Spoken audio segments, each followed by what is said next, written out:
há 600 anos terrestres.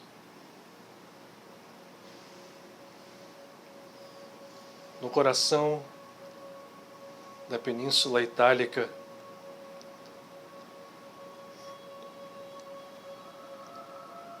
ainda não um país unido, nem tampouco um império desfeito, uma vila encerrada entre as montanhas altas e os vales dos Apeninos. Às noites, oculta, para não chamar mais do que já chamava a atenção ao povo, sempre, em sua maioria, inclemente na utilização do julgamento e da calúnia. Uma mulher de pouco mais de 30 anos. Se valia de habilidades que não podiam ser atribuídas ao seu potencial físico para escalar, galgar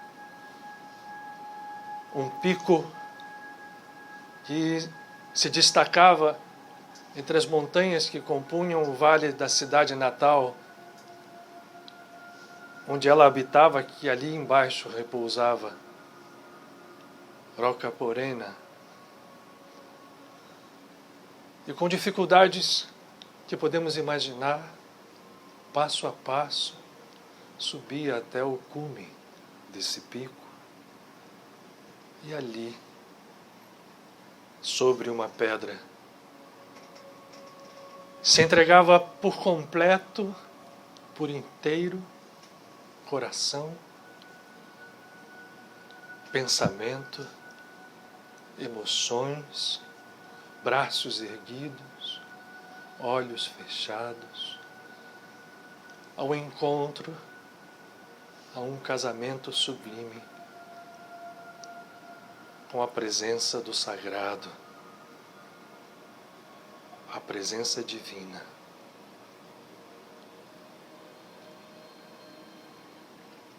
A noite passava, o sol pouco a pouco vencia os obstáculos opostos pelas montanhas, e ela ainda ali permanecia, entregue a um êxtase que podia durar todo um dia a mais ou outros mais. Nesses encontros, apenas o silêncio e a voz que lhe falava ao coração, já trazendo de tantas outras caminhadas no passado experiências vivas e diversas, do amor incondicional do Cristo que vivera em Jesus e de tantas outras figuras que lhe compartilhavam as noites de oração intensa. E em algum momento, novamente oculta pela noite, descia ela e se entregava a uma tarefa dura, aonde a incompreensão graçava, porque esta criatura, Margherita, viúva Mantini, conhecida por todos como Rita, que perdera há pouco tempo seu marido e seus filhos, e que se lançara, ela que já nascera como luz viva, e que assim como luz viva procedera em toda a sua vida, até aquele momento, se lançara a uma campanha profunda de amor, de despertar. Aqueles que nessa vila e nas cidades ao lado se digladiavam pela posse, pelo ego, pelo poder, buscando a reconciliação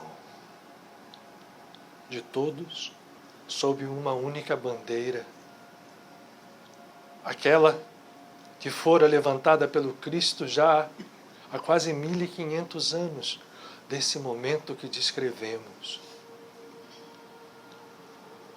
mas que fora esquecida nas loucuras do ego humano, que construiu templos de pedra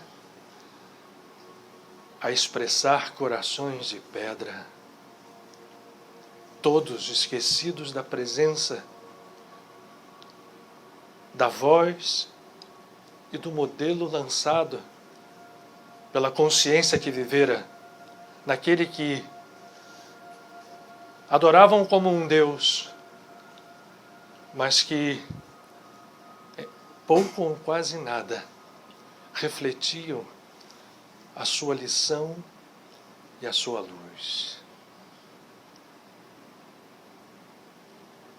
Lançava-se a falar desse Cristo, mas tida como louca pelo sofrimento que passara, pouco se lhe dava valor, mas ela permaneceu. Perseverou, amou, orou, viveu e realizou. E hoje temos Rita, da cidade de Cássia, como a santa que torna possível aquilo que acreditamos ser impossível. E todo o seu trabalho, mormente nesse momento tão pouco conhecido de sua biografia, quando encarnada, foi demonstrar que santidade era algo muito além das definições vazias e protocolares estabelecidas ao interesse das religiões, produto externo de consumo fácil, filhos todos do ego.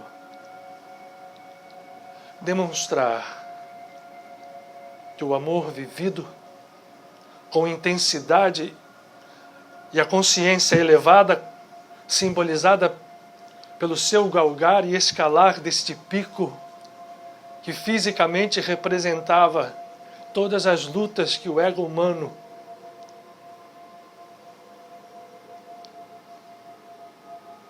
faz surgir para si mesmo ao construir montanhas de ilusão, mas que, quando galgadas, nos reconduzem ao nosso estado, o único real, que é o de filhos vivos de um pai e mãe sagrado, inominável. E quando isto ocorre, desaparecem por ilusão tudo aquilo que acreditávamos ser real, como a dor, a doença, o mal.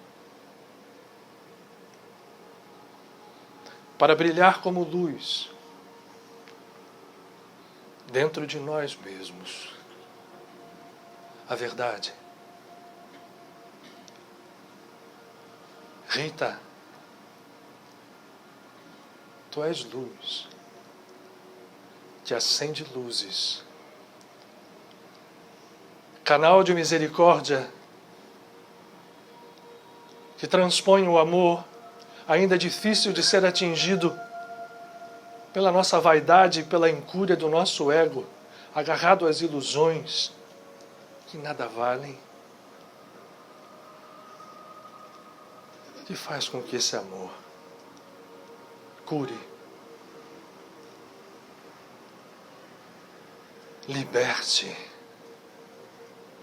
aos que ainda não conseguem, como tu fizeste galgar as montanhas de consciência dentro de nós mesmos. Somos nós. E que a tua misericórdia venha e se irradie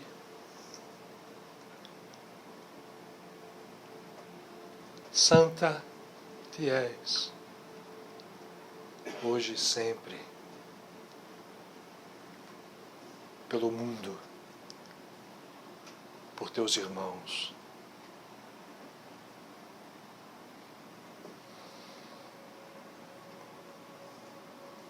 Nós te rendemos um preito de amor.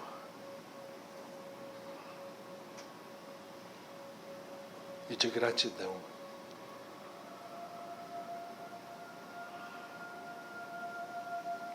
Hoje e sempre. Amém.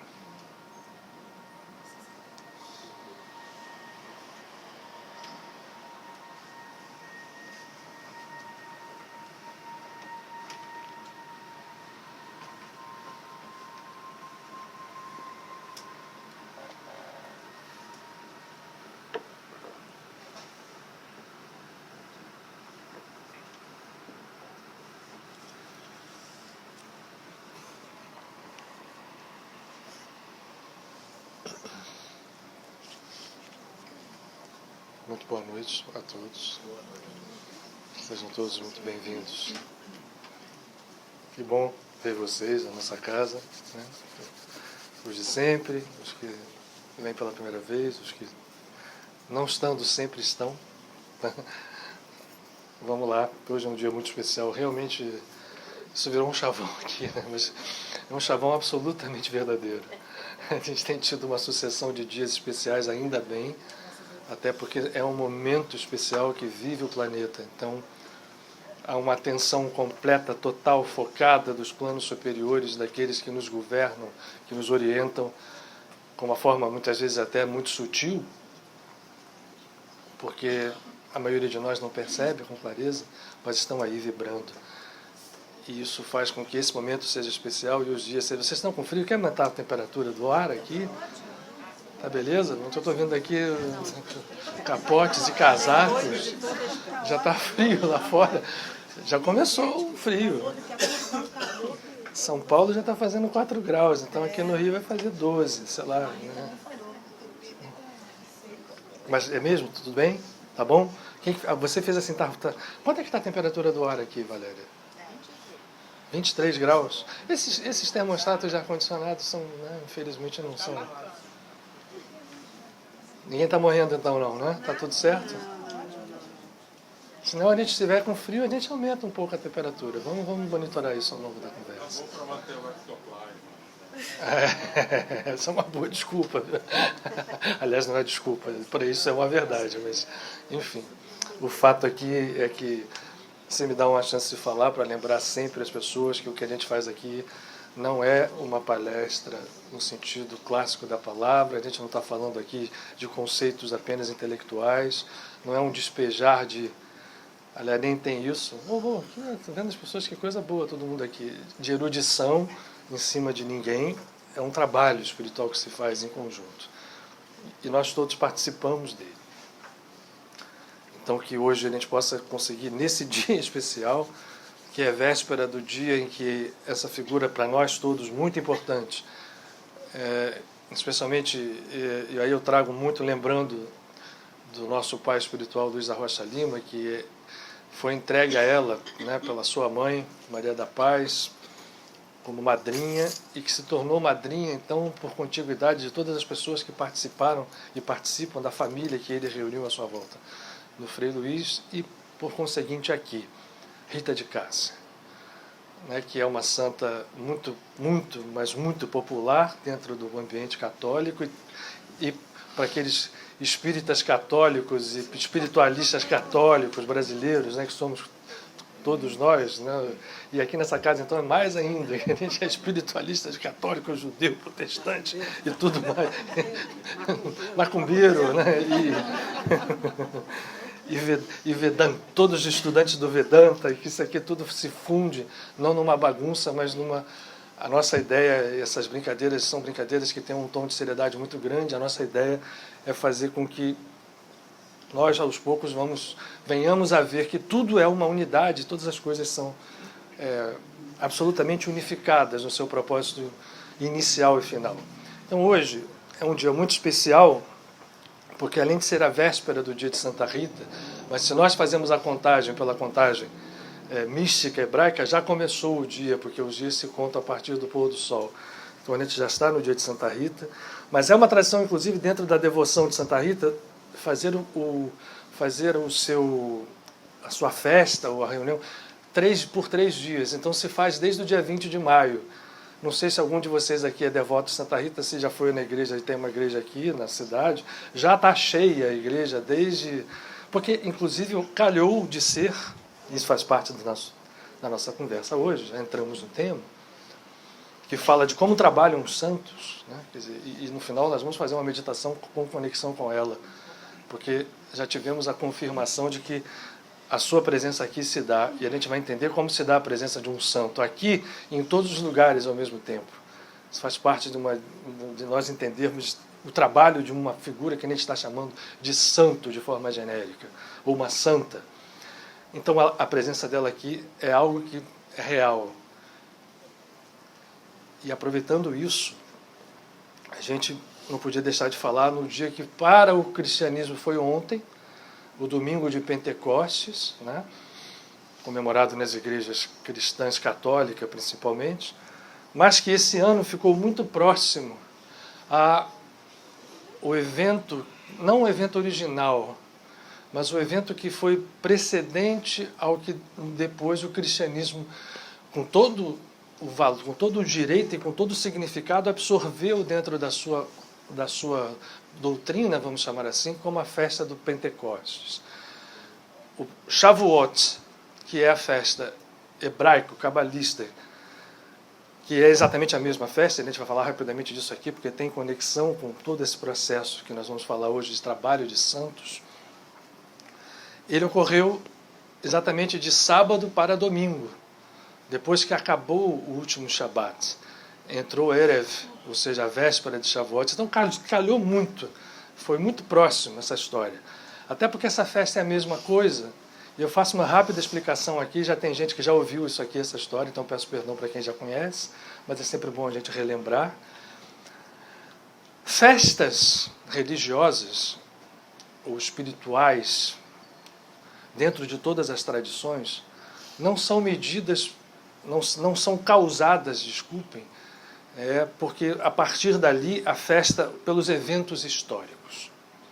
As comemorações a gente atribui geralmente ao fato histórico que está ligado a ela.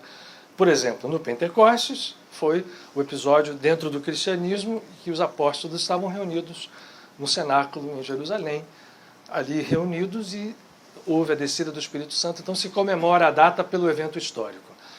O Shavuot é também relativo a um evento histórico, só que não é o evento histórico que causa esta especialização ou especialidade do dia. Os dias é que são uma fenda cósmica prévia a todo o evento histórico, e o evento histórico é atraído para ocorrer naquele dia.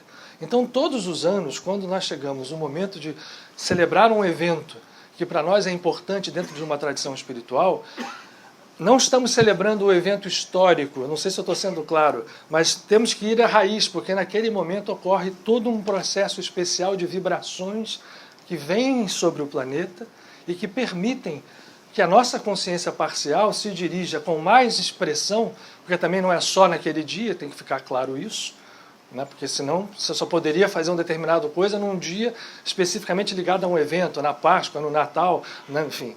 Não, todos os dias são dias, mas aqueles dias especiais isso se torna mais intenso. E esse processo vibratório, energético, de luz, que é aberto sobre o planeta, por isso usa a palavra fenda cósmica, permite que a nossa consciência ascenda a estados que são muito poderosos e que nos dão saltos internos de consciência, nos permitem fazer isto com mais facilidade. Shavuot e Pentecostes são 2 exemplos disso. Ocorrem nesta fenda. Eu até digo que, no caso do Shavuot, que é uma festa tradicionalmente ligada, e nós vamos ver agora que é a mesma festa, à tradição hebraica, ela é mais precisa em relação à data histórica do que a cristã, porque o calendário hebraico é um calendário lunisolar, e que obedece a eventos que não têm variações por compensação de como se faz no ano gregoriano. Tem compensações, mas são compensações feitas de uma outra forma. Que festa é essa, Shavuot, que eu estou aqui falando e repetindo, dizendo essa palavra o tempo inteiro para vocês, que na verdade é Pentecostes. Um nome está em hebraico e o outro nome está em derivado grego. Vocês lembram que, num determinado momento, surge uma figura histórica chamada Moisés, e que essa figura vai libertar o povo do Egito, e acontece o êxodo. Esse êxodo se dá na festa hebraica que nós chamamos de Pêssar ou Páscoa. Esse evento histórico acontece em datas específicas, vibratórias específicas. E o povo vai para o deserto, vai acontecer o evento do Mar Vermelho. Aberto o Mar Vermelho, o povo entra então de cara dentro do deserto de Sinaí. E num determinado momento que se contam em 50 dias depois do Pêssar, ou seja, da Páscoa, muito rapidamente o povo vai e chega ao pé do Monte Sinaí. E ali, Moshe, que entra em concentração, que sobe o monte e lá se entrega à presença divina, Moshe recebe, num evento que foi estupendo, um evento de fenômenos maravilhosos que todo aquele povo que estava ali reunido ao pé do monte viu, ele recebe a Torá. Não recebe os 10 mandamentos, como a gente simplifica nas tradições posteriores, que na verdade nem são, a palavra mandamentos nem é a tradução literal do hebraico. O hebraico são os 10 pronunciamentos, ou até mais especificamente as 10 palavras, no sentido amplo do que seja a palavra. E recebe a Torá inteira.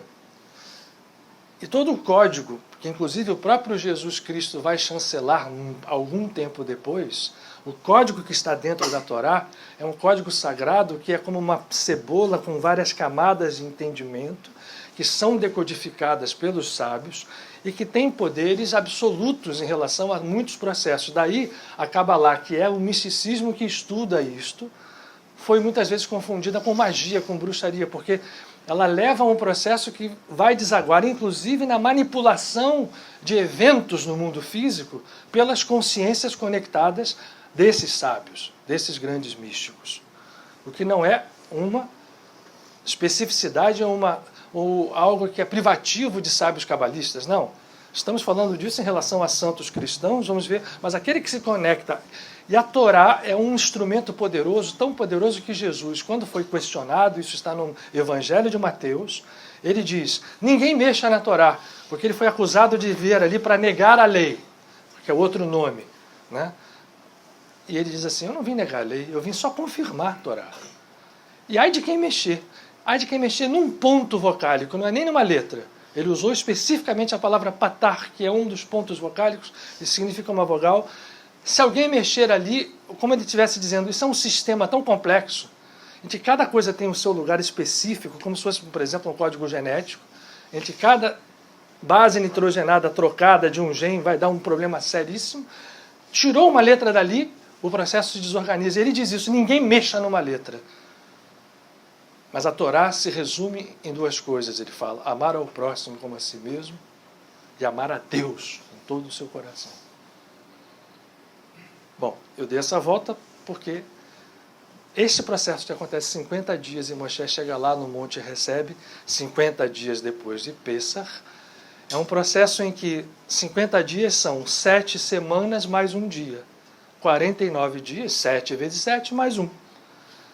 Porque houve uma necessidade, isso é muito simbólico, de uma preparação, de uma limpeza consciencial de 7 semanas para você poder chegar no 50º dia, estar apto a saltar de consciência. a elevar a sua consciência. Foi isso que foi apresentado a Moshe e ao povo. Não foi uma lei que proibia isso ou proibia aquilo. É algo muito mais profundo. A palavra Shavuot é o plural de Shavuah, semana. Então as semanas, que são no caso 7, 50 dias, 7 semanas mais um dia, são a preparação para esse processo em que a consciência foi chamada a subir. Muito bem.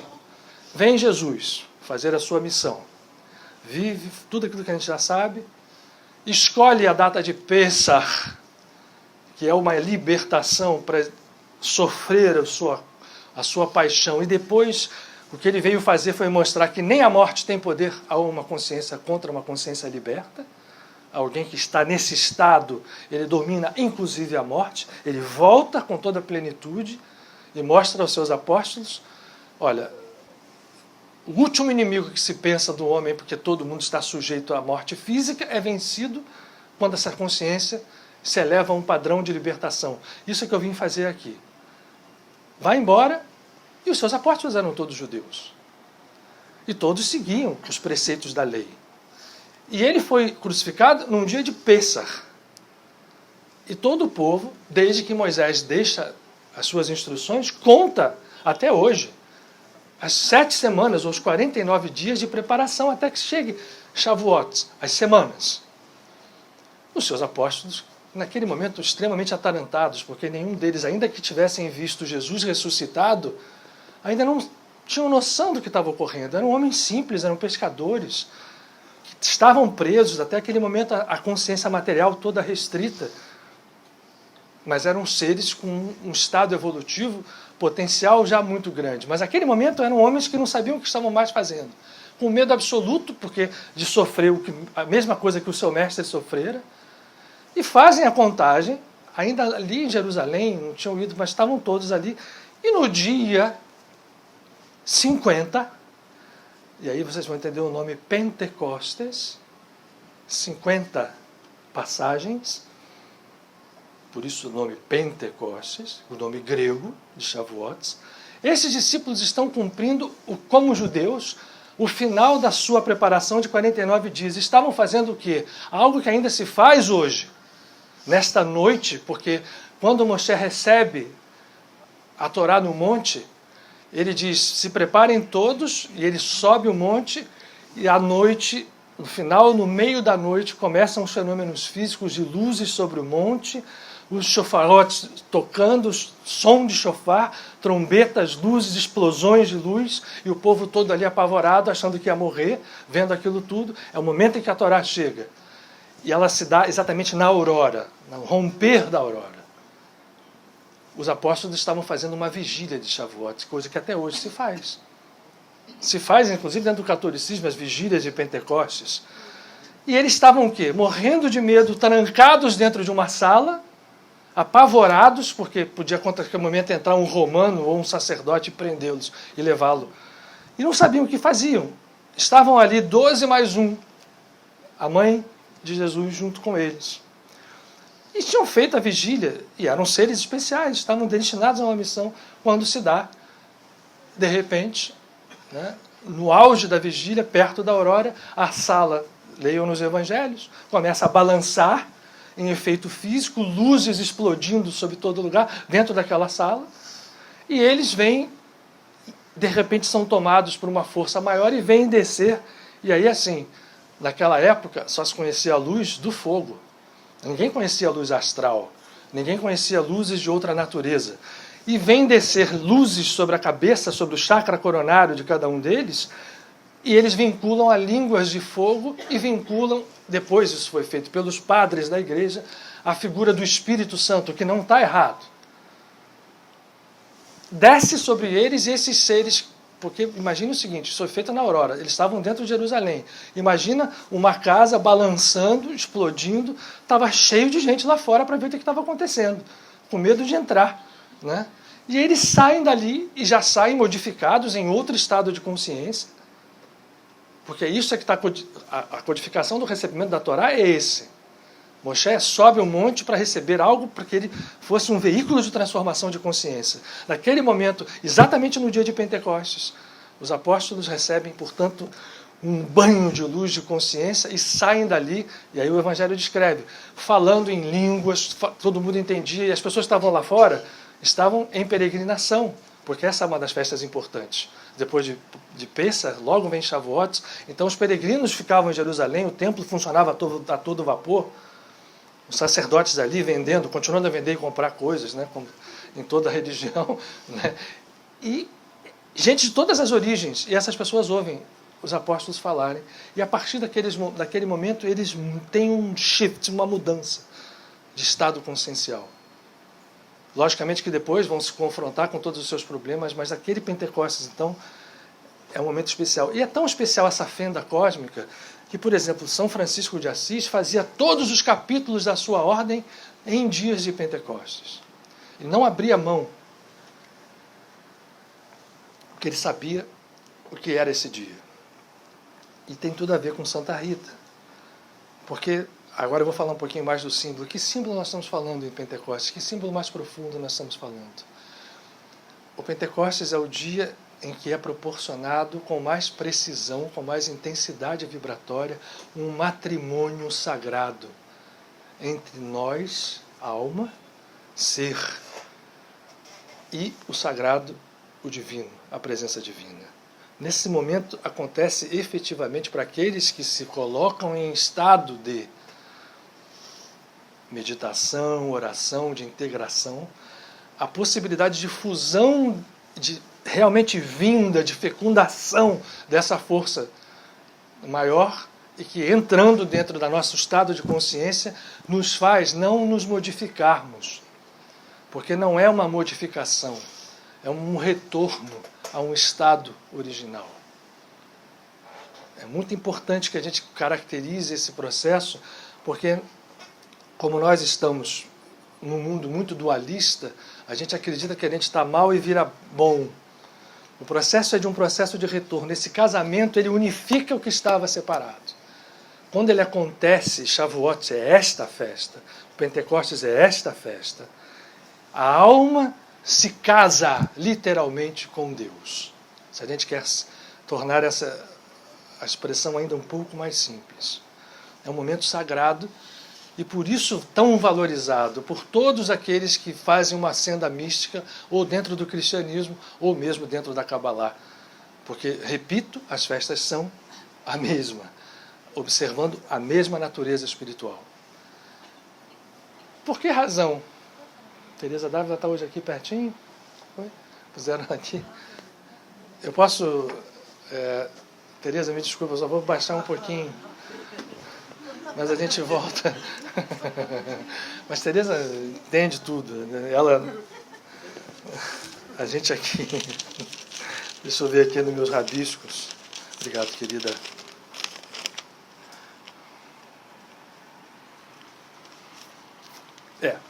Estamos chegando lá. Não vou mexer nisso agora não.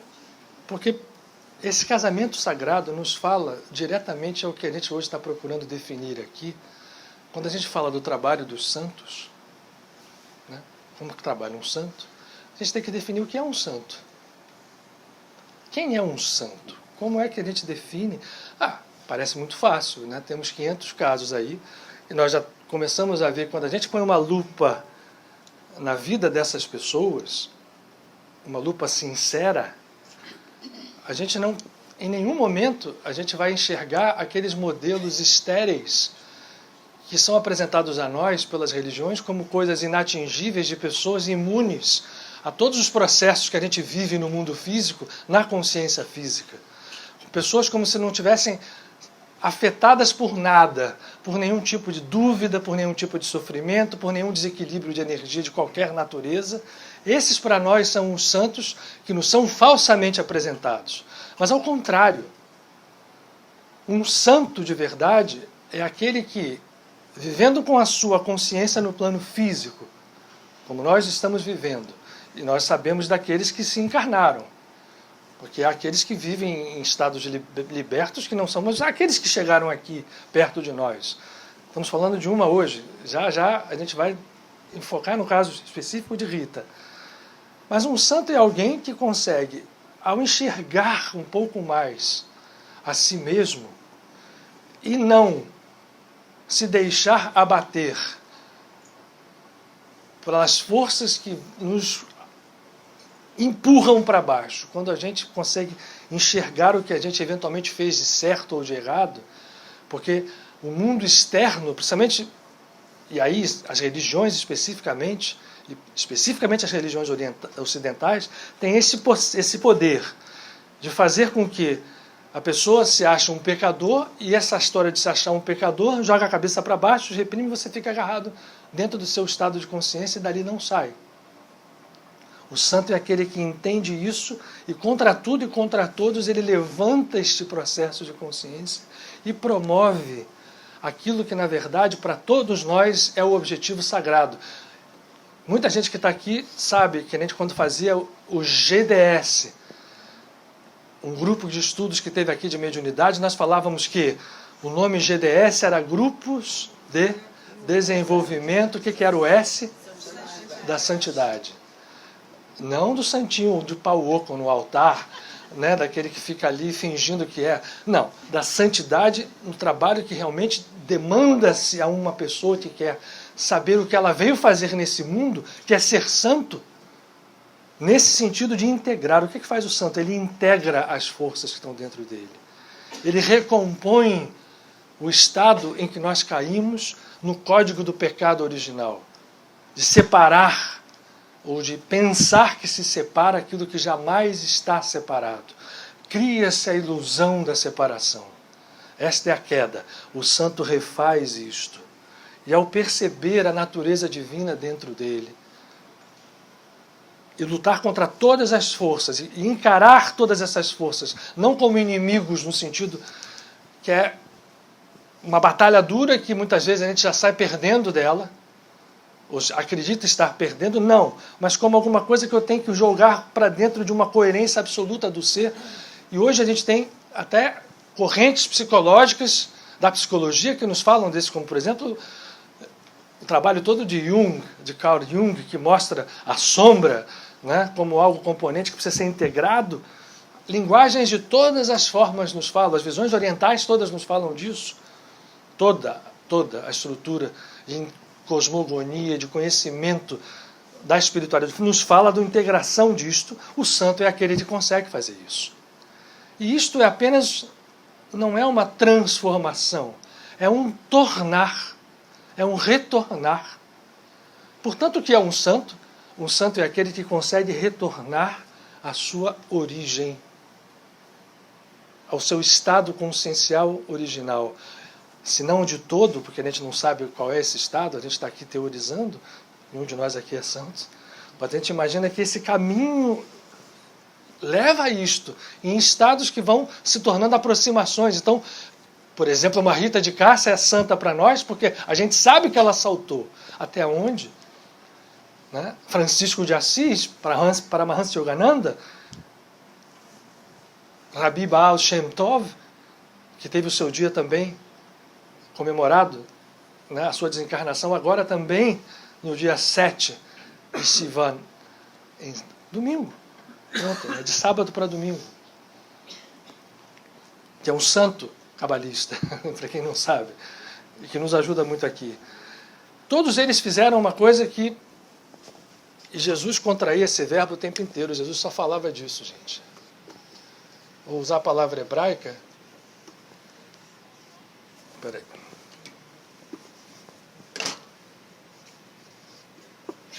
Teshuvah,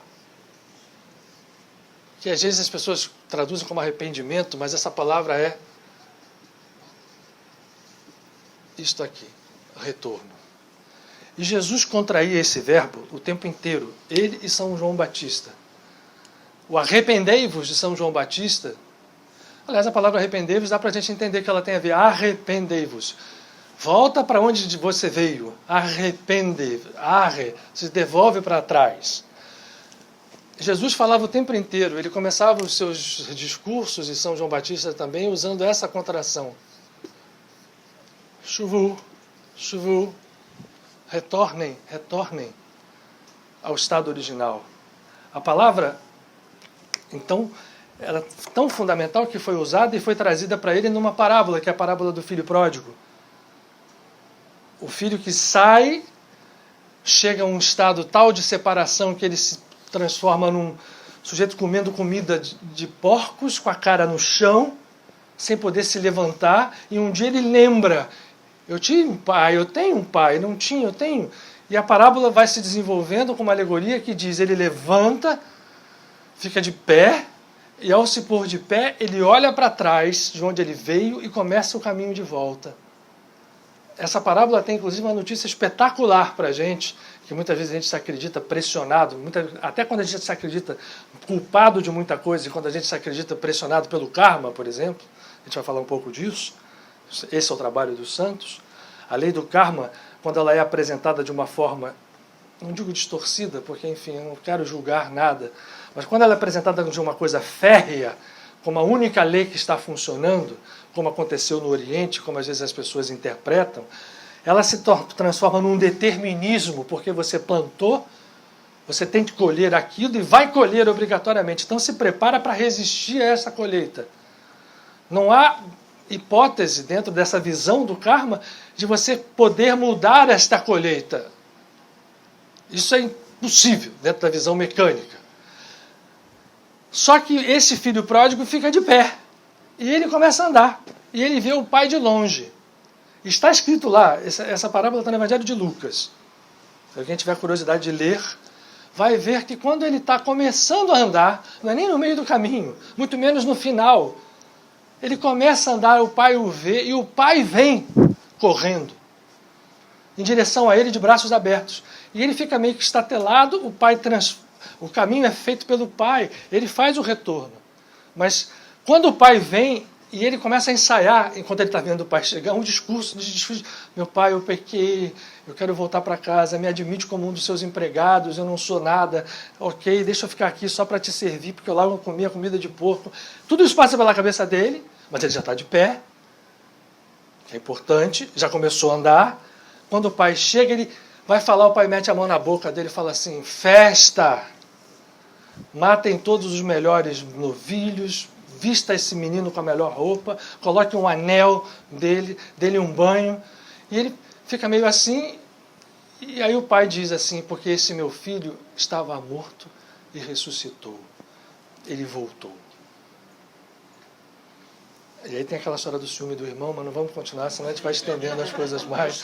Também é muito significativo, mas esse estado de consciência mostra o seguinte, que não tem essa história de julgamento de maior, de melhor. O irmão que estava ali fazendo tudo certinho, que tinha uma visão dualista, está claro? Ele diz assim, eu sou melhor do que o meu irmão, como é que o senhor deixa esse cara que volta agora, depois de acabar com tudo, me coloca igual?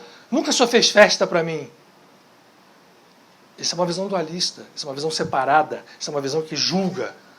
E aquele bonzinho que nós achamos bom, ele estava julgando o outro. E aí o pai acaba com uma frase espetacular. Jesus é demais.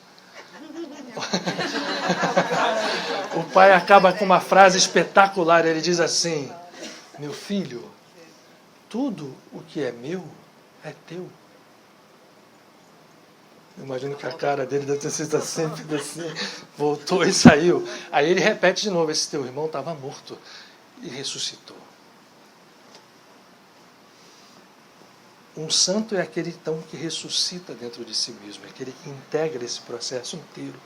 E essa união com o Pai é o que eu estou falando, Shavuot, aquilo é um casamento.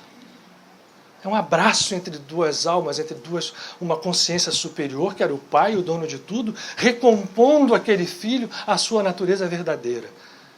Isto é cura. Isso é completa transformação? Não. É completa tornação, se existe essa palavra. É tornar, retornar a um estado do qual nós não saímos. Se vocês forem ver, aqui eu não trouxe a Torá hoje, porque na semana passada eu trouxe a Torá para mostrar as disparidades.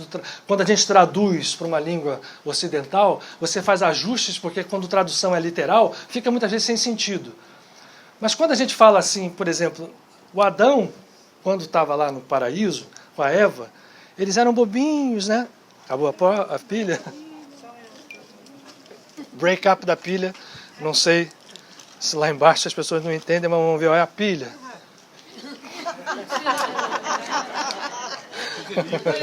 Mas até a pilha que acabou. Dá pra...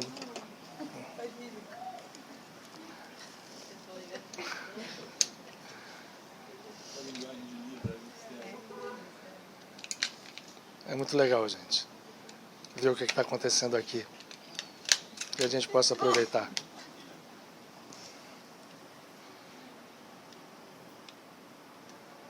Foi? Foi. Certamente foi.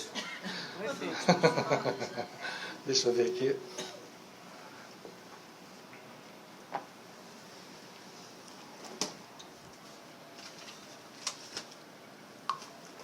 O Adão e Eva, a gente tem uma noção quando a gente lê, que eles antes de pecar, de comer o fruto, eram todos ingênuos, viviam ali, não sabiam de nada, né? E comeram o fruto proibido que daria a eles o conhecimento da árvore do bem e do mal. Quando eles comem, a gente falou na semana passada aqui sobre o medo como a única antítese, o único inimigo que nós temos se chama medo.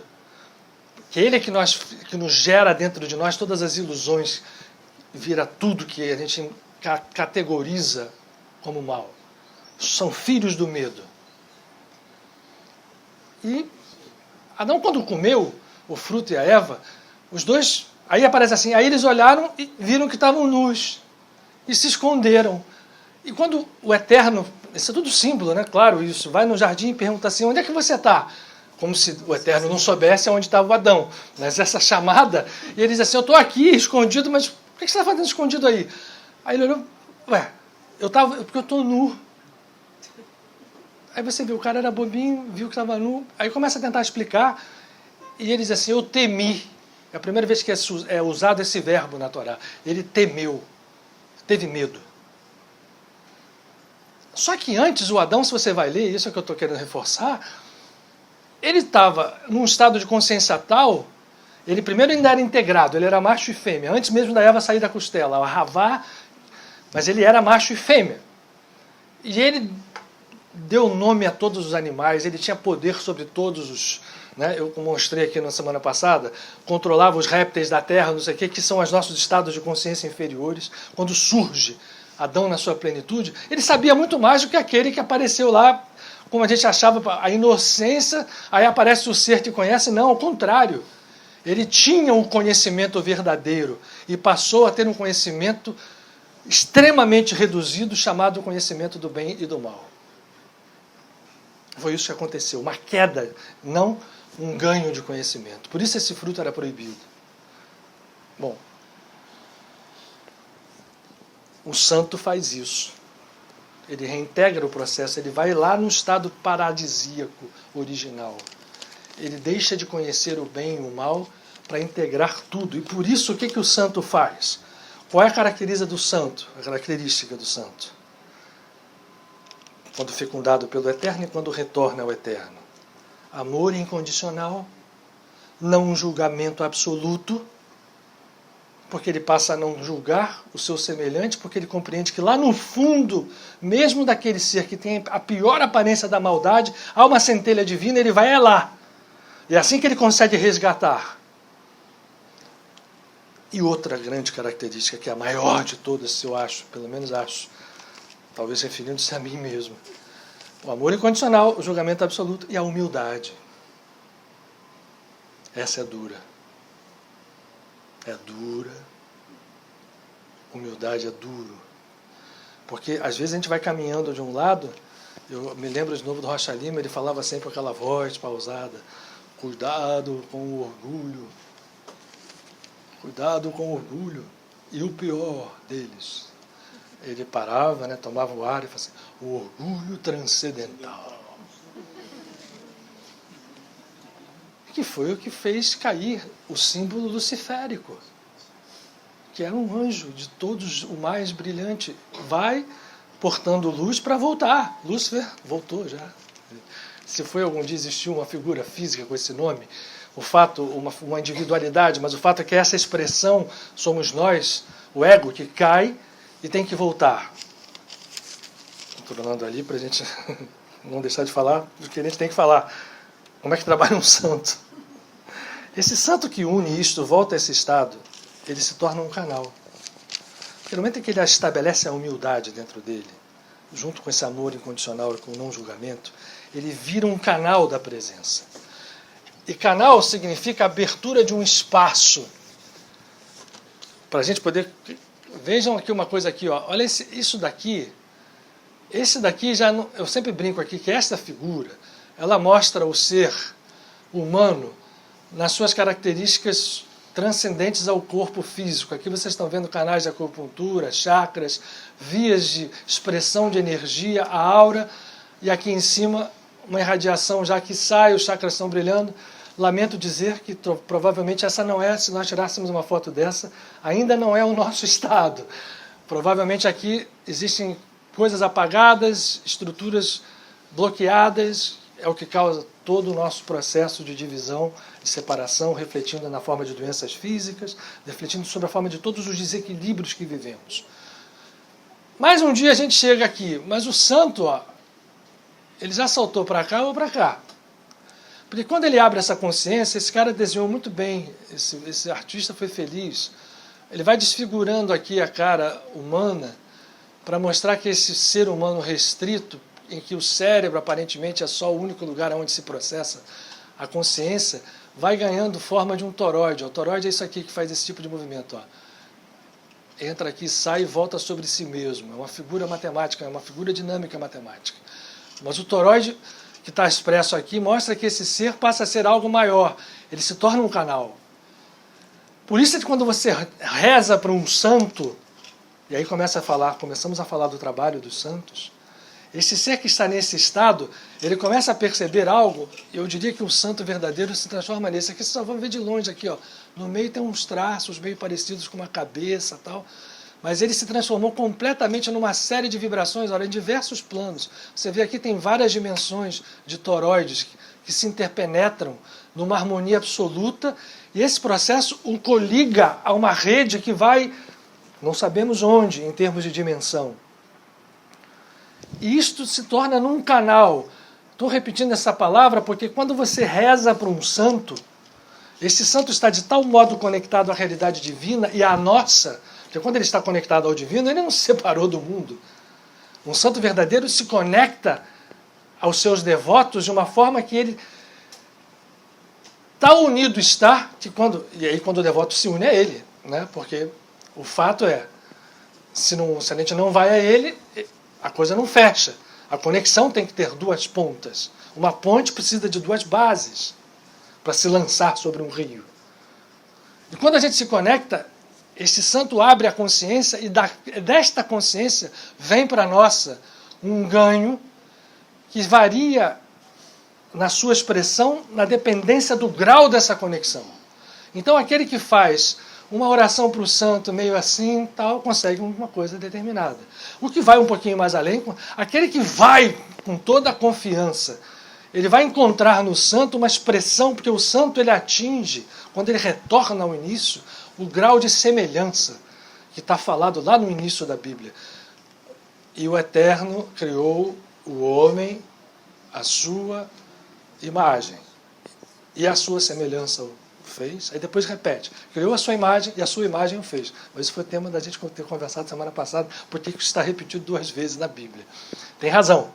Mas quando ele cria a semelhança, o santo chegou na semelhança. E ao estar na semelhança, ele desaparece, porque nenhum santo faz trabalho para dizer, oba, olha lá que santo que eu sou legal, hein? Consegui curar aquela gente ali, fiz assim assado, cadê o meu reporte ali? Quantas pessoas eu já curei? Nada disso. O santo, ele está integrado de tal forma à vida que para ele e nós somos um. A gente é que não enxergou isso.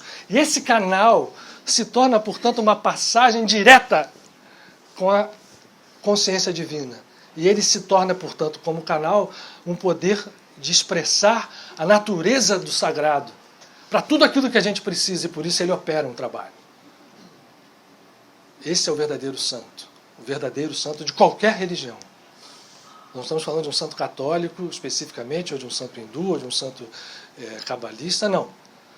Um santo verdadeiro é aquele que então tem o poder de entender de tal forma, mais do que nós, a vida, e conectar essa consciência, que ele vira um instrumento. e vai para um estado de consciência superior mesmo. Ali ele está. Primeira coisa, ele se livra da lei do karma. Quando ele está aqui, ele livrou-se da lei do karma físico, ele subiu de patamar. A lei do karma físico, ela atua. Aqui ainda tem, na gente tem mesmo, para valer, né? Mas o santo, ele transcende a lei do karma físico. E por estar com essa transcendência completamente integrada na sua consciência, lembre-se que ele casou com o divino. E naquele momento ele é o próprio Deus, sem que isto afete em nada a sua humildade. Porque se afetar, ainda não chegou lá. Porque o ego pode atingir graus de poder, né, ilusórios grandes à nossa volta, a gente começa a se achar, né, e aquilo vai dando um rumo de engano. Mas o verdadeiro santo, quando ele entra nesse processo de integrar por semelhança o seu ser à divindade, ele rompe as leis do karma e pode agir de duas formas. Agora já entramos no trabalho. Ele pode agir, e aí vai depender do grau de consciência dele, que nós não atingimos. Por isso se explicam certos, vamos chamar de milagres, né? Porque para o santo não existem outros. Ele está vivendo na unidade. Não tem eu e você. Tem só o um. Por isso ele não julga. Para isso ele não precisa não julgar. Porque para ele dizer isso em relação a um... Tinha um santo cabalista que dizia assim... Qual era o objetivo que ele tinha na vida? Eu quero amar ao meu mestre santo da mesma forma como o Pai, o Eterno, ama o pior dos facínoras. Esse era o objetivo dele. Para nós é muito difícil, já vou logo avisando, mas não é impossível e é o que nós temos que fazer. Senão estaremos, eu vou mostrar daqui a pouco onde é que a gente está e o que, é que vai acontecer se a gente não faz isso. Quer dizer, o que acontece. Né? Aí nós estamos. Também não é castigo, não. Ficamos sobre uma lei, a lei do karma, colhendo tudo aquilo que a gente planta. Seja hoje, seja ontem, seja... Aí, não vou entrar nesse mérito, não plantou no futuro, porque tem gente que acha que o futuro... Vamos lá. Lá no passado você plantou uma opção de coisas há 30 mil anos atrás, algumas delas estão se refletindo agora. Não é na última encarnação, muitas vezes. Aí a gente fica achando a encarnação... É porque as nossas encarnações são tão, às vezes, parecidas, que você já acha logo fácil ali, mas o fato é que o troço se estendeu lá para trás muito. Só que o santo sai disso e ele fica com o poder de tirar você disso, por duas formas. Uma absorvendo. De uma maneira ou de outra, Jesus realmente absorveu os nossos pecados. Não da forma como as religiões pensam, algumas que, né, absorveu os pecados, opa, estou bem, Jesus pegou tudo nas suas costas, já me curou, já me lavou, e eu vou fazer tudo aquilo que eu quero. Ele pagou os pecados por mim. Gente, não faz muito sentido, sem que a gente ataque. Mas também não faz sentido... Assim, não, ele não pagou pecado nenhum, nós é que temos que lidar com o nosso só, e é o karma que a gente tem que absorver, e o castigo é esse mesmo, eu fiz, tem que sofrer, tem que pagar 500 anos de encarnação, mais 1.500 de não sei o quê. Aí a pessoa começa a ficar apavorada, não vou conseguir. Porque você está lidando num nível de consciência muito horizontal, apesar de ser plano. O que o santo mostra? Não, eu tenho que realmente enfrentar a mim mesmo. E como eu vou fazer? Com amor. E à medida em que eu esteja entrando nesse estado, eu não vou nem saber medir, eu só tenho que saber o quanto eu amo, o quanto eu não julgo, o quanto eu não tenho medo, o quanto eu mantenho a minha força. Pode ter certeza que o karma vai sendo absorvido, e pode ser absorvido em parte, sim, por um santo. É aquela história de pegou a carga do outro. Em linguagens, vamos chamar assim. No fundo, você está absorvendo o processo, permitindo que o outro acorde. Ele pode absorver esse karma parcialmente. Deixa eu ver como é que eu anotei aqui, porque eu achei a forma, me mostraram uma forma interessante. O karma físico. E pode, inclusive, absorver karmas em outros planos, porque não existem só karmas vinculados ao plano físico. Existem karmas em outros planos. Santos de uma determinada hierarquia podem absorver karmas e podem fazer com que a criatura entre naquilo que a gente chama da lei da graça. Que Paulo de Tarso assim disse, é a lei da graça que liberta do pecado e não o cumprimento da lei. E ele tinha dois enfoques para isso, mas você pode ler de uma forma, um cumprimento formal da lei, seja qualquer lei que seja oposta, isso não liberta do pecado, porque eu posso fazer as coisas todas, pagar o meu karma.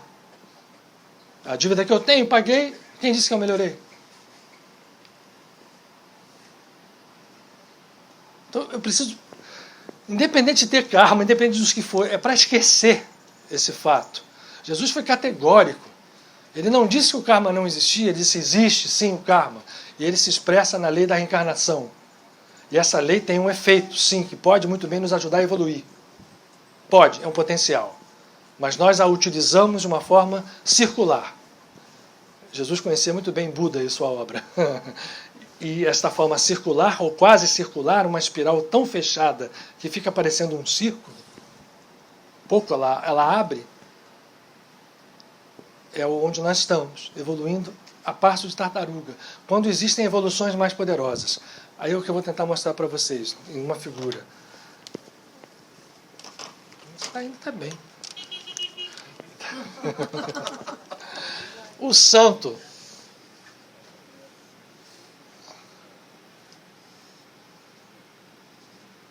ele está... Eu não sei se isso aqui fica pequeno para quem está vendo lá de baixo, às vezes eu fico preocupado com o monte, tem algumas pessoas lá embaixo.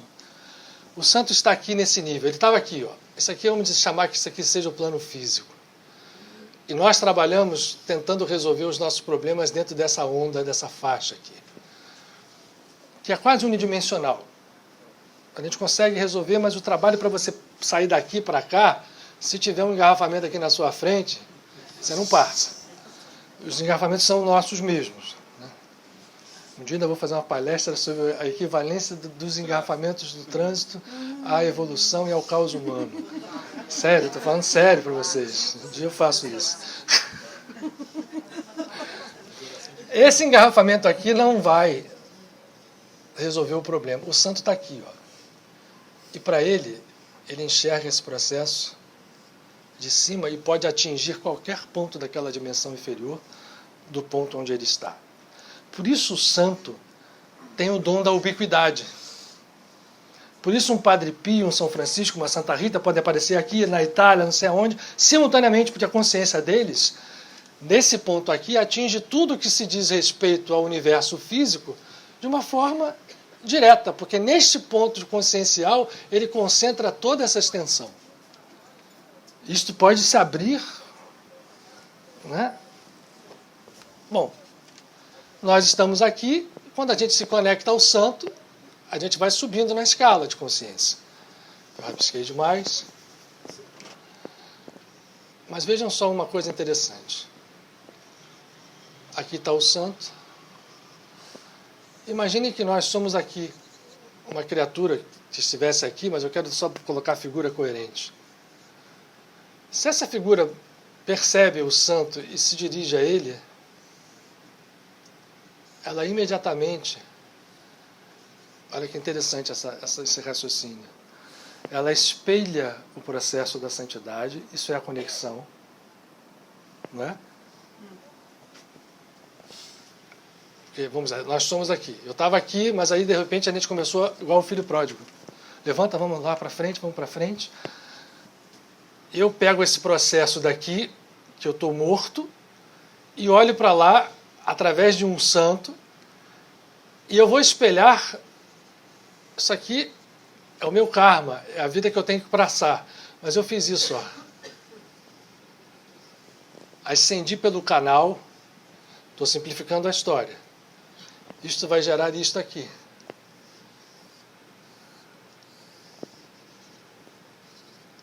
Quando eu me ligo à divindade através do canal de uma santidade qualquer, de uma figura santa, eu tenho a possibilidade de atingir, às vezes vai meio direto, vai meio assim, Eu estou fazendo o píncaro da história. Quando alguém se conecta mesmo, dissolve os seus karmas pelo processo de integração completa, pelo amor, pela meditação, pela oração, compõe essa figura.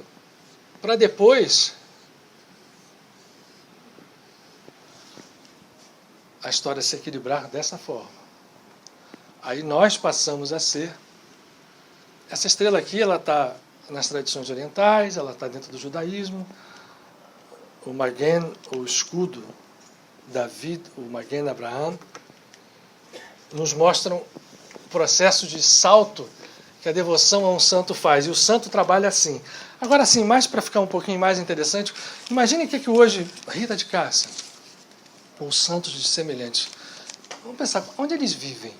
Que grau de consciência hoje? Será que Santa Rita hoje continua vivendo com aquele hábito que ela tem, no estado de consciência que ela vive, né? Lá de freirinha? Quando ela aparece aqui, ela aparece assim, claro, para que a gente a reconheça, inclusive. Mas esse estado de consciência tem uma vida completamente diferente. E esses espíritos, quando chegam a essa ordem, vão acolhendo à sua volta milhares e milhares de outros, e um processo de trabalho complexo se dá. Ou seja, ele mesmo tem condição de estar representado pela sua consciência em diversos locais, e ele pode se fazer representar por milhares de outros espíritos que têm com ele um grau de ligação já tão forte que se tornaram, vamos chamar assim, companheiros de trabalho. E esses outros espíritos trabalham, no caso de Rita de Cássia, por exemplo, são milhares, quiçá milhões, de entidades que trabalham em todos os graus de consciência para chegar a um de nós que está numa igreja rezando, que está em casa pedindo, que está acendendo uma vela, ou que está fazendo uma promessa, ou que não está fazendo nada disso, mas está meditando, usando este santo como canal. Estou falando de Santa Rita, mas posso falar de qualquer um. O estado de consciência deles, e o trabalho é complexo. Então, assim, lá do lado de lá, ele não está vestido como ele era vestido aqui.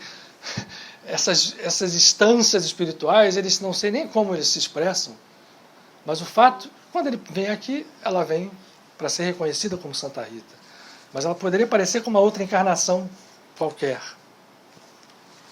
Eu tinha mandado baixar isso aqui, não sei se a gente vai ter tempo, mas acho que sim, rapidinho.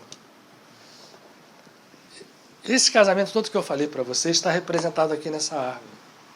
Só queria mostrar uma coisa para vocês, como está. Vocês estão vendo essas, não sei se atrás aqui vocês estão vendo, tem uma bolinha azul aqui. Aqui são 10 manifestações da divindade, a gente fala isso sempre aqui. Essa última azul aqui e essa última vermelha são o foco da nossa atenção hoje. Por que razão? Aqui está o universo físico.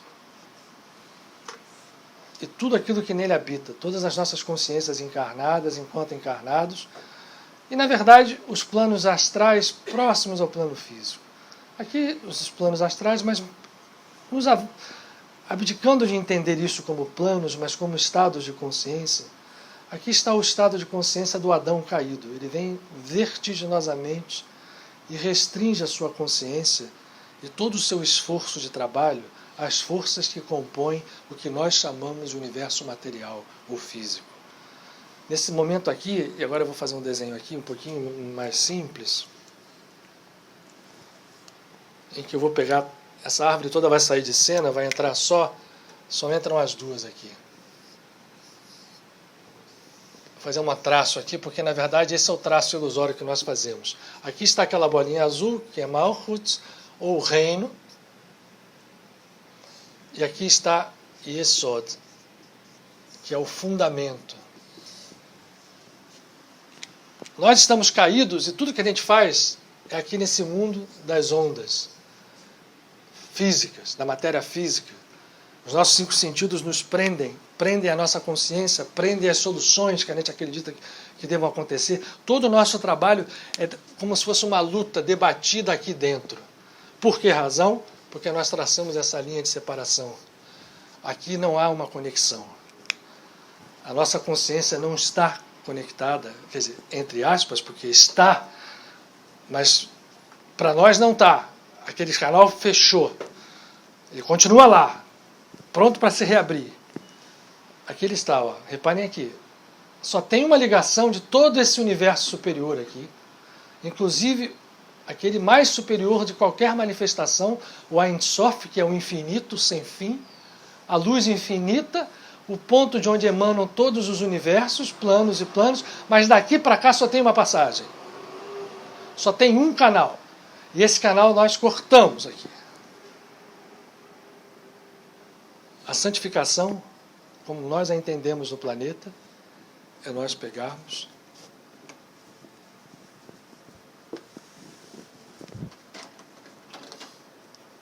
peguei um outro papel, uma outra coisa. E recompormos esse canal. Porque na hora que isso é feito, é isso que é Shavuot e Pentecostes. E é o que um santo faz na sua vida. Quando ele reconecta isso, ele abre espaço imediatamente para que tudo aquilo que venham, as bênçãos, ele passa a resolver o seu problema aonde tem que ser resolvido. Os seus problemas evolutivos, os seus problemas emergenciais, os seus problemas de vida. Tudo está incluído aqui. Nós acreditamos que não. A gente acredita que a oração e a meditação são instrumentos que a gente agrega às nossas ações materiais, porque elas é que são importantes. O que eu tenho que fazer materialmente? No final da ponta lá a gente vai pensar em meditar e rezar. Só que o trabalho é inverso. O que eu tenho que fazer? É me conectar, é voltar, é ascender e chegar nesses níveis, todos esses níveis aqui, a começar desse mesmo aqui, o fundamento, que é onde o divino passa, se conecta nisso, se faz uma união. Este ponto daqui e essa união é que vão nos levar à solução dos problemas que está no mundo superior. E essa união se dá através da oração, através da meditação, através de um estado de consciência que tem que preceder as nossas ações materiais. A gente levanta de manhã, apavorado, atabalhoado, e sai fazendo tudo que tem que fazer no dia. Isso porque já dormiu sem meditar e sem orar. Já virou pasto de seres que infelizmente vivem se alimentando das nossas energias. É isso mesmo, pasto. Para eles a gente é pasto. E aí a gente vai, mas está me atacando, está fazendo isso. Eu estou esquecendo de tudo que tem que fazer, eu estou tentando me defender, às vezes até indo num lugar para tomar um passe, para isso, para aquilo, mas o básico, não é que eu seja contra, não é que a gente pare com tudo que vai fazer aqui, é a ordem.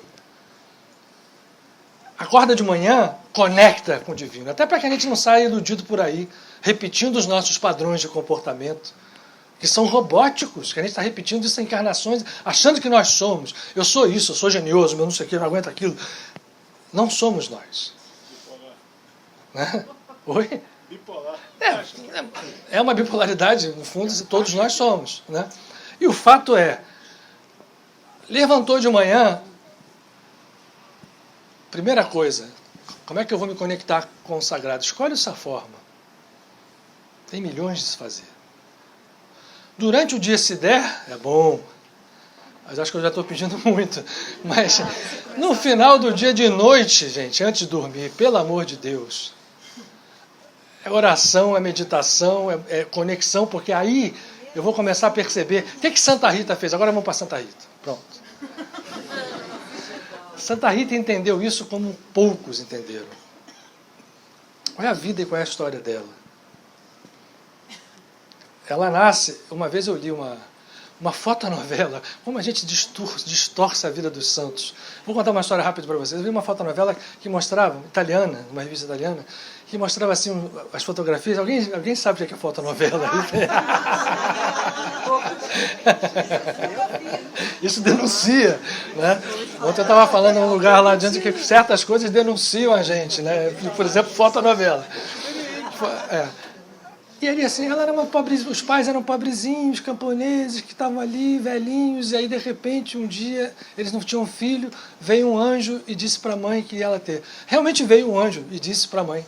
Só que o pai dela era um sujeito altamente poderoso em Cássia, era um contador, era um apaziguador, porque naquele momento estava a Itália quase toda, porque era o Papa contra os republicanos de Firenze, de Florença, e dos seus acólitos, os guelfos e os gibelinos. Isso se estendia pela Itália toda. A Itália estava fervendo em guerras de clãs, de tudo. E a cidade de Cássia era um ponta onde isso acontecia também. E o pai de Rita era um cara que fazia meio que a paz entre as famílias, era um centro com grana, tinha dinheiro. Ela nunca foi essa pobrezinha que nasceu, então, às vezes a gente vê como essa distorção, e ela também dizia assim, aí chegou com 13 anos, chegou um rapaz, ela queria já ser santa, nunca quis casar. E aí chegou um rapaz que era um sujeito de uma outra família tal, e os pais obrigaram ela a casar. Nada disso. Ela se apaixonou por Paulo Ferdinando Mantini e quis casar com ele. Ele era um sujeito extremamente genioso, um cara que pertencia a uma das facções e que vivia para isso. E ela era uma pessoa que, desde que veio ao mundo, ela já tinha, por outras reencarnações, uma força espiritual com ela para cumprir uma missão. Teve 2 filhos, né? Teve a vida com o marido e foi transformando esse marido aos poucos. Com o quê? Oração, meditação, paciência, força. Porque não era também nenhuma quietinha ali que aceitava tudo. Não, ela aceitava com uma visão integrativa da história. Só para ter uma ideia, ano passado eu falei especificamente sobre Santa Rita, vou repetir aqui. Na cidade de Cássia, na Úmbria, havia uma tradição pagã, pré-cristã, de toda uma tradição de Wiccas, de bruxarias no bom sentido, que então Rita herdava isso. O nome da cidade, Rocca Porena, vem de Porrina, que era uma dessas grandes bruxas ou grandes médiums da época de Roma, que foi muito famosa ali por usar ervas para curar, coisas. E Rita sabia isso tudo. Tanto ela sabia, porque o que vai acontecer? Né? Lá está ela com seu marido, cumprindo lá os seus deveres, na Itália medieval, né? E um sujeito beligerante que saía, batia, atacava, voltava. Acabou que um dia ele foi assassinado. E logo depois os seus filhos desencarnam. E Rita se vê numa história que eu faço da vida, aí começa a surgir a sua força espiritual. E ela, o que ela faz? Olha a coragem dessa mulher. Ela começa a sair pelas ruas, propondo a paz. Os seus pais ainda estavam, já tinham morrido, logo depois morrem também. E meio que tentando fazer a paz entre as famílias, uma delas a do seu marido, com os seus rivais que mantinham aquilo num estado de guerra, de emboscadas de gente, as pessoas andavam armadas. Todo mundo tinha a sua espada na cintura para qualquer evento. Né? Você matava uma pessoa e jogava do lado, não tinha, a lei era uma coisa... Né? E ela sai pregando um amor absoluto, um cristianismo, e curando as pessoas com as suas ervas. As pessoas iam procurá-la na sua casa, e ela, com a sua mediunidade, com o seu conhecimento ancestral, usava as ervas para curar, e aí começou a ser vista com olhos... Pô, quem é essa mulher? Uma bruxa, né? Imagine, naquele momento a Inquisição já existia, julgamento já. Primeiro uma maluca que saiu, perdeu o marido, está indo ali, e ela, como ainda tinha toda a tradição cristã junto, ela conseguia montar aquilo dentro dela numa integração completa, mas entendendo que o caminho dela vinha pelo cristianismo. E ela vai bater, ela vai a Cássia fica a mais ou menos 6 quilômetros da cidade de Rocca Porena. 6 quilômetros hoje é fácil, tem uma estrada que você vai em 1 segundo. Naquela época era no meio de pedra, de vale, de despenhadeiro, né? Arriscado até alguém de trás de uma pedra para te assaltar e te matar ali em 2 segundos. Ela vai até Cássia várias vezes no convento. Aí começam as coisas, né? Sobe de novo aqui a árvore, que eu quero Teresa Ávila ter que aparecer outra vez. Desculpa, Márcio. Por favor. A gente já valeu.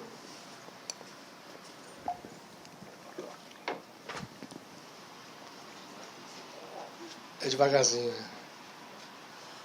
Mas Teresa foi posta aí hoje não por acaso.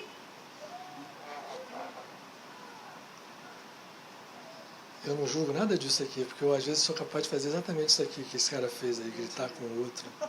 Estou me confessando a vocês. Né? No trânsito. Nem vi o que o cara falou, eu sou surdo desse ouvido, mas não sei, mas enfim. Aí está Teresa. Existe um conjunto de mulheres dentro do cristianismo que vem de muito longe. Nós estamos falando de Teresa d'Ávila, nós estamos falando de Rita de Cássia, de Clara de Assis. de Catarina de Siena, de Brígida de Vadstena, grandes mulheres que estiveram sempre à volta de Jesus. Eu falei isso tudo porque ela vai bater na porta do convento agostiniano de Cassa, o convento de Maria Madalena, que está aqui. Isso não tem dúvida. A reencarnação de Maria Madalena. E Rita, que tinha esse amor enorme também ao Cristo, bate ali na porta e é rejeitada pelas freiras. Imagina essa figura que eu descrevi para vocês. Julgada pelas freiras, você tinha que ter dinheiro. O pai até tinha. Mas depois que morreu, ela não tinha dote para dar, né? Ela não herdou. Não tinha dote, não tinha educação maior, vai estar no convento para quê? E não. Aí ela começou a fazer esse trabalho, cada vez mais curando. E ela ia todas as vezes, existe em Rocca Porena o chamado Monte da, não sei o nome que eles usam, Pico della Orazione, que era da onde ela orava, mas tem outro nome que eu estou me esquecendo, que ela subia ali e ficava ali dias entregue a êxtases espirituais, a lutas. Ela tinha uma sexualidade muito grande. Ela escreve isso depois nos seus comentários, alguns comentários com as freiras. Ela se dizia muito atacada pelos demônios da sexualidade. Mas a sexualidade é uma energia divina, que existe dentro de nós. E ela, quando não é utilizada de uma forma harmônica, ela cria os problemas que ela cria. Mas os seres superiores se levam isso. Ela fez esse processo. Ela viveu enquanto mulher com o seu marido uma vida usando essa energia dessa forma, e depois foi trazendo aí ataques, e ela ia lá para cima desse monte, ficava ali, e nunca era aceita no convento, até que um dia ela está numa meditação dessas, ela ouve uma voz: Rita, Rita, Rita. Ela acorda em cima de uma pedra, que até hoje tem uma capelinha em volta, lá no alto, né? Hoje você pode subir também com uma escadinha, chega-se lá.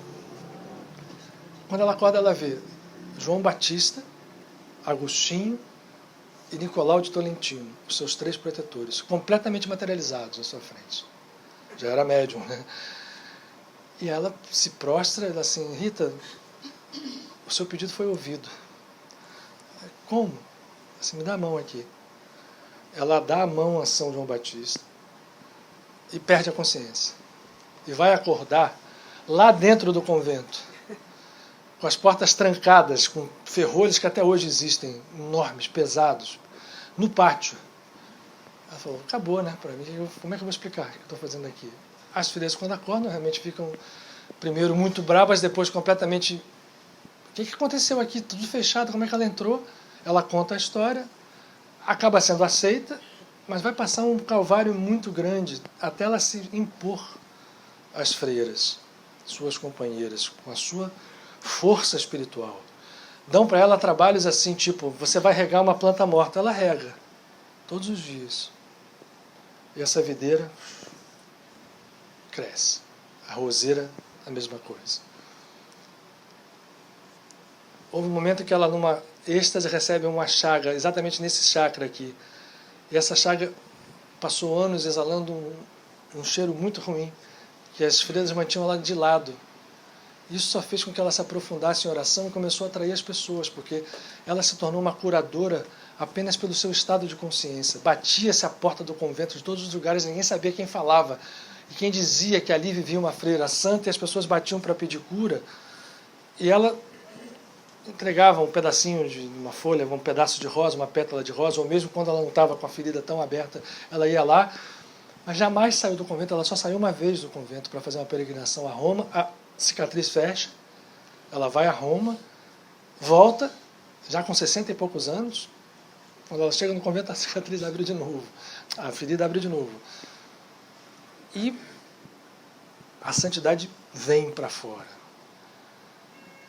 Reconhecida, então, agora completamente, a cidade se pacifica.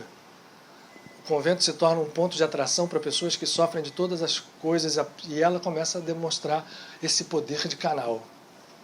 Esse poder de levar ao alto aquilo que era impossível para o nosso estado de consciência, e, se possível, arrastar a consciência junto, dependendo do grau de conexão que se fazia com um santo. Estou dando ela como exemplo pelo dia de hoje.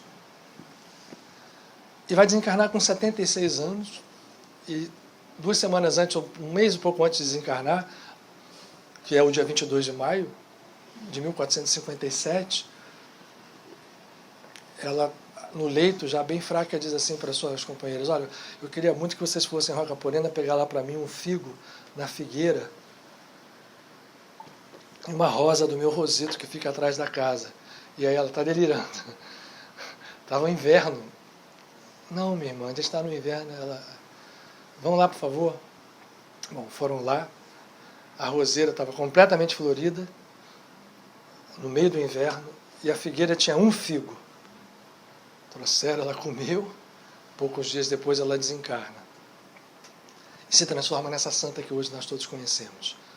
Com uma rapidez absoluta, nós vamos ter Rita presente na consciência popular, ela desencarnou no século XV. Mas no século XVI, no século XVII, naquela precariedade que havia de comunicação, santa já reconhecida mesmo antes da sua beatificação oficial, em vários lugares do mundo, você já tinha uma devoção a Rita de Cássia espalhada não só pela Itália, como em outros lugares, tanto que veio parar aqui no Brasil com uma rapidez muito grande. A beatificação de Rita demora em termos de anos físicos, mas é uma santa que se torna, então, cognominada de a santa dos impossíveis, porque essa consciência, ela conseguiu fazer essa ligação aqui. O que em hebraico a gente chama da ligação de kol, significa em hebraico todo ou passagem. Kol com a alma caída. Esse é o movimento de santidade, ela fez isso. E ao fazer isso se torna quem é hoje, essa santa que a gente tem devoção, e que o que a gente quer fazer agora, nesses últimos minutos, é fazermos uma meditação para que cada um de nós, com bastante consciência, se conecte a ela. E não apenas para pedir favores ou necessidades pessoais. É justo que a gente faça isso. Nós vamos, no primeiro momento, fazer um movimento treinando esse amor absoluto, pensando em que há pessoas nesse momento, certamente em estados conscienciais e físicos muito mais necessitados do que nós. E aí vamos chegando, né? Os nossos mais próximos, até chegar na gente. Mas eu não preciso, não vou precisar dizer outra vez que a presença dela se faz aqui. Não porque a gente seja privilegiado, não. Uma das coisas porque eu expliquei aquela história da ubiquidade é porque não é porque aqui seja um lugar especial. Ela está em todos os lugares. Que assim seja, né? Vamos lá? Então, colocar só a música.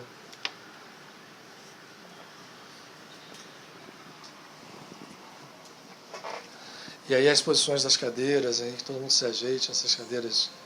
Se alguém quiser dar uma espreguiçada antes, levantar, alongar a cabeça, o pescoço, né?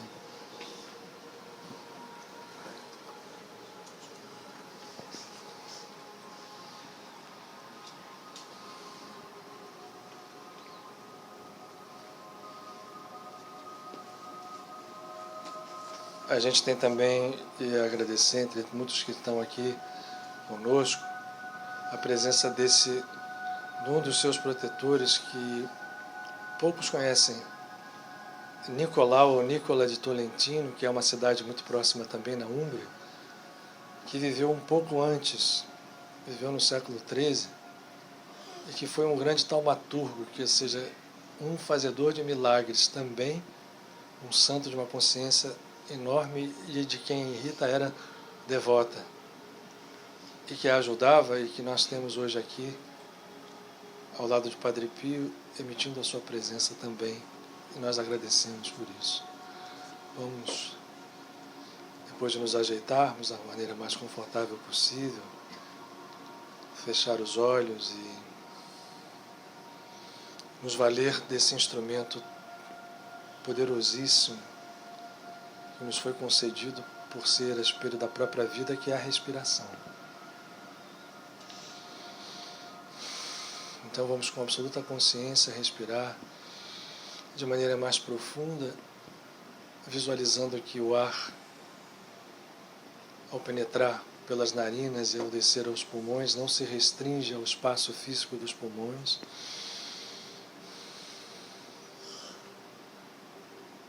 Ao contrário, carregado da energia vital, que os nossos irmãos hindus chamam de prana. Outros nomes existem. Esse ar luminoso penetra dentro de nós e vai sim aos chakras inferiores, por isso as respirações com esse grau de consciência recomendam dilatar o abdômen, principalmente as suas paredes laterais. E quando a gente expira, junto com o ar saturado de gás carbônico, deixam as estruturas do nosso ser, os miasmas, para usar essa nomenclatura, homenageando aos espíritas do século XIX, as energias densas, os nódulos vibratórios que possuem dentro de si categorias que nos afetam a emoção, o pensamento. Ao expirarmos, isso sai, e ao inspirarmos, vem a luz trazida pelos amigos que aqui se encontram.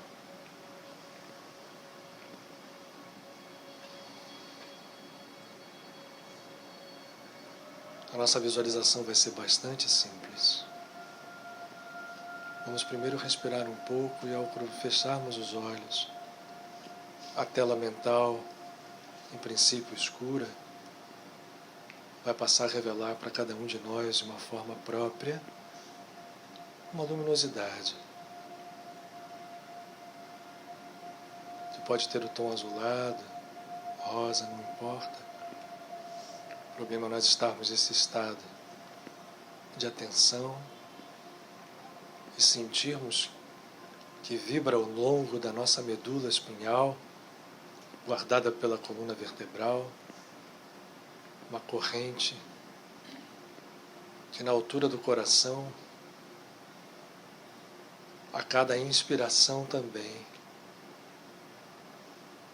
se expande numa luz de tom rosa esverdeado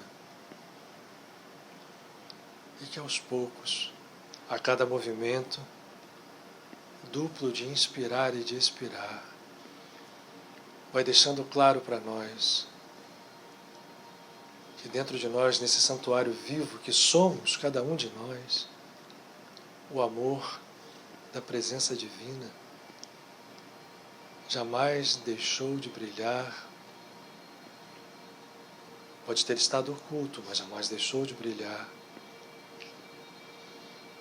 E vamos expressar esse amor. Vamos deixar que essa vibração que toca a nossa emoção, que toca a nossa energia mais profunda, se expresse.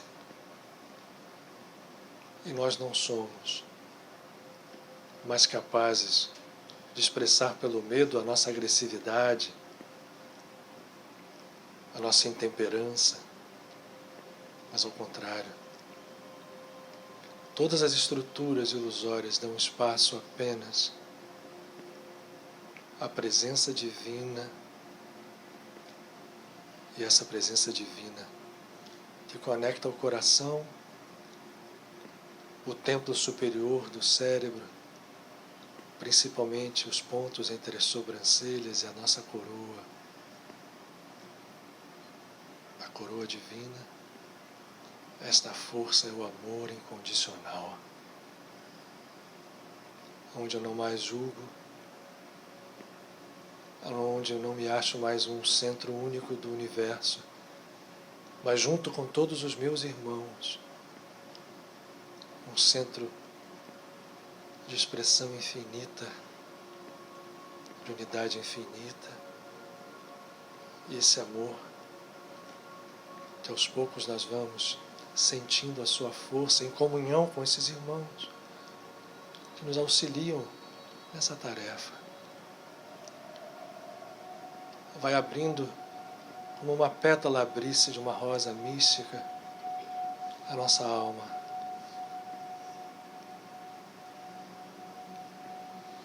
para ser fecundada pela presença do sagrado. E as luzes que saem desse movimento de despertar de cada um de nós se unem numa única luz e vão ser levadas para se somar a outras tantas luzes, porque nesse instante, com absoluta certeza, juntamente a nós, em todos os planos da vida, um número quase infinito de criaturas também ora e medita. Unidos a eles, essa luz se fortalece, vibra e faz o seu trabalho, porque isso é trabalho de cura, de despertar, de libertação, de salvação.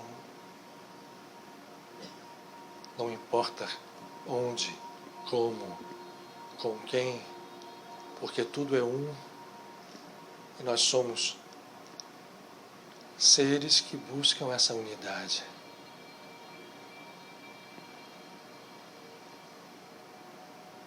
Ao sentirmos isso,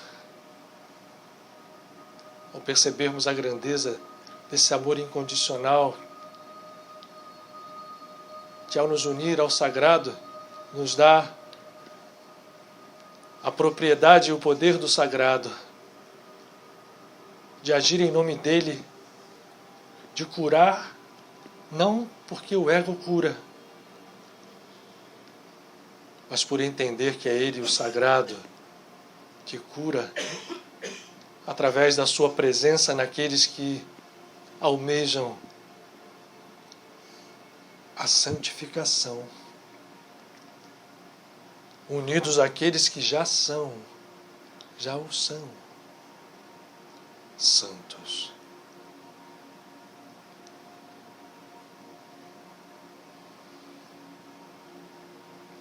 Agora, aos poucos, ainda não abandonando a sensação de um coração que se ilumina como um foco, se unindo a outros, se estendendo ao infinito, a nossa tela mental vai dando espaço a uma figura feminina. Luz, toda a luz. E nós, embevecidos, sim, por que não? Tocados pela emoção, com os braços estendidos, dizemos: Rita, Rita. É só isso que dizemos. Vemos esse amor que vibra nela sem cessar, operando nos arcanos da vida para curar, para salvar, para restaurar o nosso estado original. Esse ser de pura luz se aproxima de nós. Todo brilho, mas toda humildade, todo paz. Agora sim, unidos a ela, na percepção de que a humanidade, todas as humanidades, de todos os universos, são nossos irmãos. Em que estágio estejam, nós podemos rogar por aqueles mais próximos de nós. Vamos pedir, com toda a convicção de que estamos à frente de um canal que nos chama, que nos abre os braços de mãe. Vamos pedir por aqueles a quem amamos, que são próximos a nós, pais, mães, maridos, mulheres, filhos, filhas, amigos. E aquela que é rodeada de anjos acolherá nosso pedido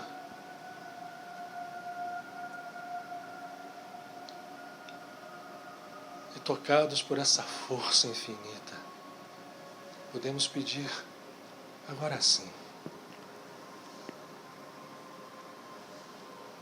coração a coração,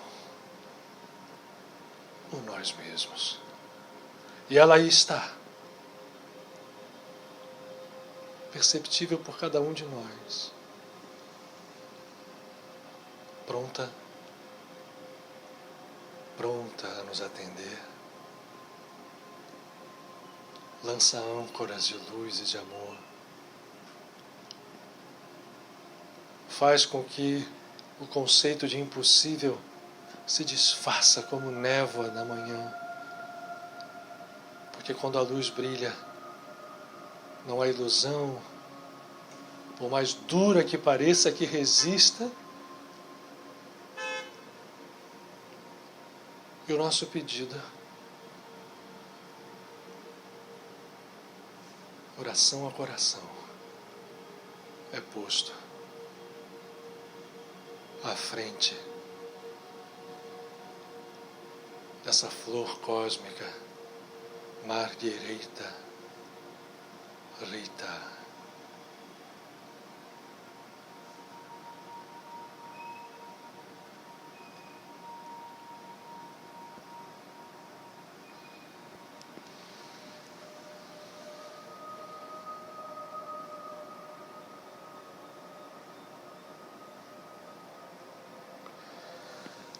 Eu te peço, ó irmã,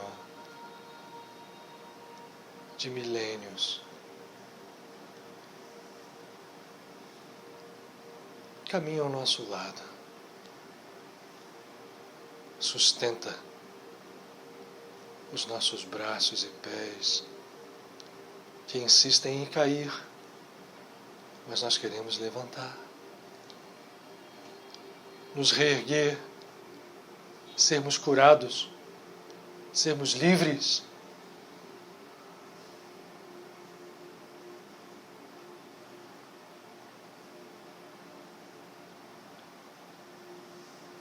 Tu és um espelho onde o sagrado se reflete.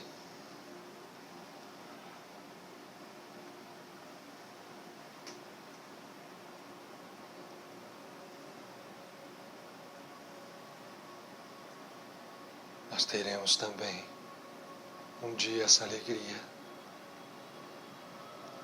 Mas enxuga as lágrimas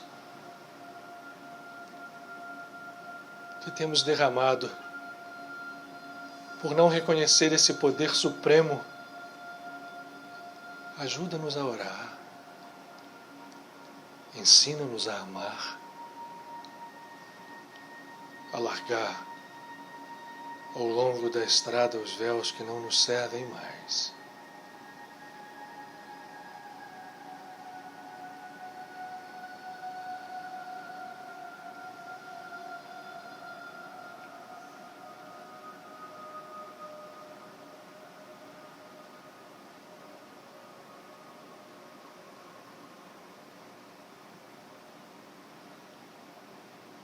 Vida infinita é o que nos trazes como dádiva sublime, aqui, nesse instante, nesse tempo, nesse espaço, porque estamos aprendendo contigo a nos libertar.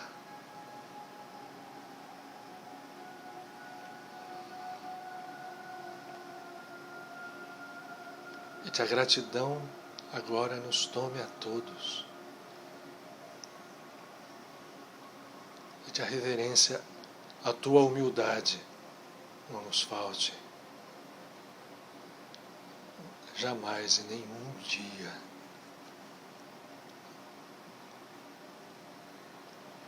Tu possas estar perto de nós. Ainda que não saibamos, ainda que nos esqueçamos de nos conectar, mas vinde em nome do Altíssimo e traz as bênçãos. que clamamos nesse momento. Não só para nós, mas para distribuirmos onde seja necessário.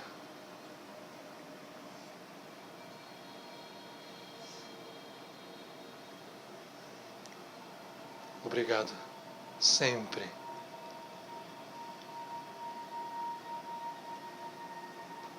Estrela, flor, sagrada, irmã.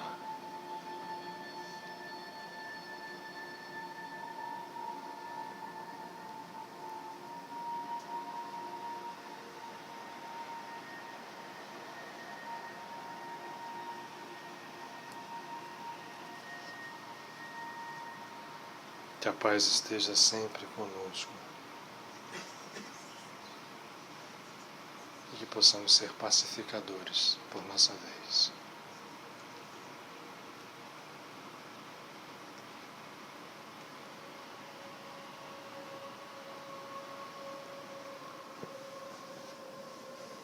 Graças a Deus.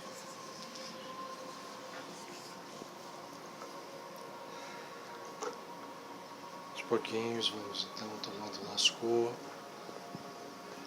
Vamos contrair a musculatura, respirar agora de forma a nos reintegrar ao corpo de uma vez, mas já com a consciência um grau, ou quiçá muitos mais, acima de quando entramos aqui, e que possamos levar isso conosco por toda a nossa vida, para todos aqueles que compartilham dela.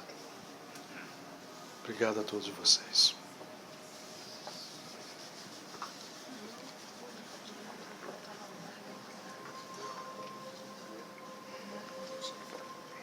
Uma ótima semana para todos.